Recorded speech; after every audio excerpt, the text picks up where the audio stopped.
Friends, आज हम अपनी जो थर्ड यूनिट है मीनिंग ऑफ टीचिंग क्या है इस कॉन्सेप्ट के बारे में बात करेंगे। फर्स्ट और सेकंड यूनिट में उन्होंने लर्निंग के बारे में बात की थी कि सीखना क्या है। अब जो ये तीसरी और चौथी यूनिट है इसमें हम बात करेंगे शिक्षण क्या है, मतलब टीचिंग क्या है। तो टीचिंग में जो पहला कॉन्सेप्ट है मीनिंग एंड करैक्टरिस्टिक्स या नेचर्स ऑफ टीचिंग क्या है, आज का हमारा ये मेन कॉन्सेप्ट रहेगा। तो टीचिंग की बात करने से पहले जैसे कि हम ये बात सभी जानते हैं कि हमारा बीएड करने का क्या मकसद है, एक टीचर बनना है। और एक टीचर बनने के लिए सबसे पहले हमने ये चीज़ सीखी है कि सीखना क्या है। सीखना क्या था? मॉडिफिकेशन ऑफ बिहेवियर, व्यवहार में बदलाव था। अब शिक्षण या टीचिंग क्या है? अगर हम शिक्षण की बात करें तो शिक्षण से सीधा सा मतलब है, जो शिक्षण शब्द है वो संस्कृत की शिक्ष धातु से निकला है, जिसका अर्थ है सीखना या सीख देना, सिखाना या सीख देना कह सकते हैं। अब उसी तरह से जो एक टीचर है, सामान्य शब्दों में अगर हम बात मानते हैं कि शिक्षक से क्या भाव लेके चलते हैं, एक वो व्यक्ति जो स्कूल की चार दीवारी में हमें शिक्षा देने का कार्य करता है, इसी को हम शिक्षक मानते हैं। पर वास्तविक अर्थों में ये एक संकुचित अर्थ है। और व्यापक अर्थ में अगर हम बात करते हैं तो हर वो व्यक्ति जो हमें किसी भी तरह के ज्ञान की दिशा की ओर बढ़ाए, वो ही हमारा शिक्षक है। अब एग्जाम्पल के तौर पर हम बात करें तो एक मदर है, माता है, वो अपने बच्चे की पहली शिक्षिका बनती है, क्योंकि वो उसके हर वो चीज़ सिखाती है जिसकी बच्चे को आवश्यकता होती है। पहले वो उसके खुद काम करती है मेन, फिर वो जब वो थोड़ा बड़ा हो जाता है तो अपनी माँ से ही सीखता है। तो वहाँ पर एक माँ एक टीचर की भूमिका अदा करती है। तो टीचर से खाली हमने ये मतलब लेके नहीं चलना कि हाँ जो स्कूल में पढ़ाता है वो उसी को हम टीचर कहेंगे या शिक्षक कहेंगे। टीचर टीच मतलब क्या है? शिक्षा कोई भी व्यक्ति जो हमें ज्ञान प्रदान करता है। मॉरिसन ने अपनी डेफिनेशन में कहा था कि एक व्यक्ति जो दूसरे व्यक्ति को शिक्षा की दिशा की ओर बढ़ाता है वही शिक्षक है। शिक्षक की डेफिनेशन को अगर हम शब्दों में देखेंगे तो उसके कई अलग अलग अर्थ निकल के आते हैं। तो शिक्षण की प्रक्रिया में शिक्षक अपनी सबसे अहम भूमिका अदा करता है। तो इसमें संकुचित अर्थ में जैसे हमने कह दिया स्कूल की चार दीवारी के भीतर है, और व्यापक अर्थ में हर वो चीज़ जो व्यक्ति को शिक्षा की दिशा की ओर अग्रसर करती है, बढ़ाती है, वही शिक्षक है।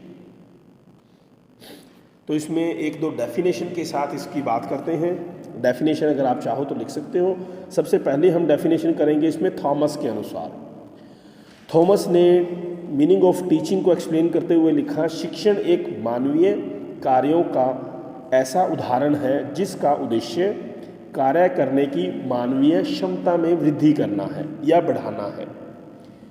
शिक्षण एक मानवीय कार्यों का ऐसा उदाहरण है जिसका उद्देश्य कार्य करने की मानवीय क्षमता को बढ़ाना है। अब यहाँ पर इन्होंने जो बात कही है, सबसे पहले कही है मानवीय कार्य। मतलब कहने का क्या है कि जो टीचिंग का काम है वो एक व्यक्ति ही कर सकता है, मशीन नहीं कर सकती। दूसरा इन्होंने क्या कहा, ये एक ऐसा उदाहरण है जिसका उद्देश्य कार्य करने की मानवीय क्षमता को बढ़ाना है। अर्थात शिक्षण एक ऐसी प्रक्रिया है जिसमें एक व्यक्ति दूसरे व्यक्ति को उसके ज्ञान की दिशा की ओर बढ़ाने का कार्य करता है। अब इसके अगर हम और एग्जाम्पल की बात करें तो एक व्यक्ति वो जो स्कूल जाता है बच्चा, एक बच्चा जो कभी स्कूल नहीं गया, इन दोनों में क्या फ़र्क है? जो बच्चा स्कूल जाता है वो समय के अनुसार पढ़ना और लिखना दोनों काम करने सीख जाएगा। एक बच्चा जो स्कूल नहीं जाता, ना वो पढ़ना सीखेगा ना वो लिखना सीखेगा। अब योग्यता दोनों में थी, पढ़ने और सीखने की। एक बच्चा स्कूल में जाके अपने उस गुणों को बाहर की ओर निकालने की कोशिश करता है जिसमें टीचर हेल्प करता है। एक बच्चा जो स्कूल नहीं गया, इसका मतलब उसके जो जैसी शक्तियाँ थी उसके भीतर वो वैसी की वैसी रह गई, उनको समय ही नहीं मिला, उनको बाहर सही रूप से विकसित होने का समय ही नहीं मिला। तो एक वो व्यक्ति, जैसे मान लीजिए बीज है, बीज पड़ा है, अगर एक किसान उसको समय के साथ ज़मीन में बिजाई करेगा तो क्या होगा, वो समय पर फूट भी करेगा, फसल भी बनेगी और उसका फ़ायदा भी लिया जा सकता है। ठीक उसी तरह से हर व्यक्ति में शक्तियाँ होती हैं और वो व्यक्ति जो इन शक्तियों को बाहर निकालने का कार्य करता है, इसमें मदद करता है, हेल्प करता है, वो ही शिक्षक की भूमिका अदा करता है। महात्मा गांधी जी ने क्या कहा था, शिक्षण से क्या अभिप्राय है? शिक्षक कौन है? वो है जो व्यक्ति की आंतरिक गुणों को, शक्तियों को बाहर निकालने की तरफ सहायता करता है, समाज में उनको सही दिशा देने का कार्य करता है। उसी तरह से अब इसमें सबसे मेन जो शिक्षण की क्रिया है, उसमें सबसे अहम भूमिका ये अध्यापक की होती है। रविंद्रनाथ टैगोर हैं, उन्होंने क्या कहा, वो कहते हैं भी शिक्षक एक दीपक के समान है। अब दीपक क्यों कहा? दीपक वो है जो स्वयं जल रहा है, बच्चे क्या हैं जिनको उस ज्योत के साथ मिलाकर जलाया जाना है। तो शिक्षक वो है जो जल रहा है, मतलब वो उसके पास ज्ञान है। जो बच्चे हैं उनके पास अभी वो ज्ञान नहीं है। शिक्षक क्या करता है, अपने ज्ञान को उन बच्चों के पास ट्रांसफ़र करता है, उन बच्चों को ज्ञान देने का कार्य करता है, जिससे वो बच्चे भी ज्ञानवान हो जाते हैं, सही दिशा की ओर बढ़ सकते हैं, अपने पैरों पर खड़े हो सकते हैं। तो शिक्षण की प्रक्रिया में एक व्यक्ति दूसरे व्यक्ति को ज्ञान देने का, शिक्षा की दिशा की ओर बढ़ाने का अहम कार्य करता है।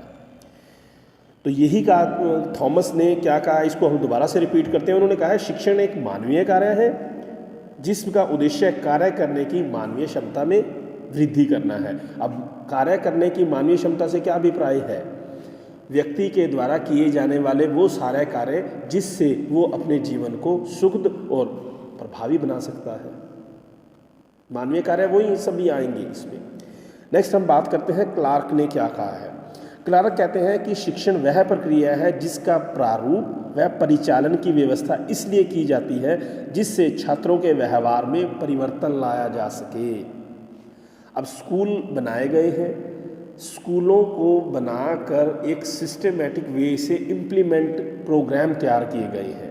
अब उन्होंने क्या कहा, शिक्षण वह क्रिया है जिसका प्रारूप व परिचालन, मतलब एक पहले तो फॉर्मेट तैयार किया गया कि कौन टीचर किस क्लास को पढ़ाएगा, फिर ये बात निश्चित की गई कि क्या पढ़ाएगा, फिर उनको उस कार्य को करने के लिए दिया गया।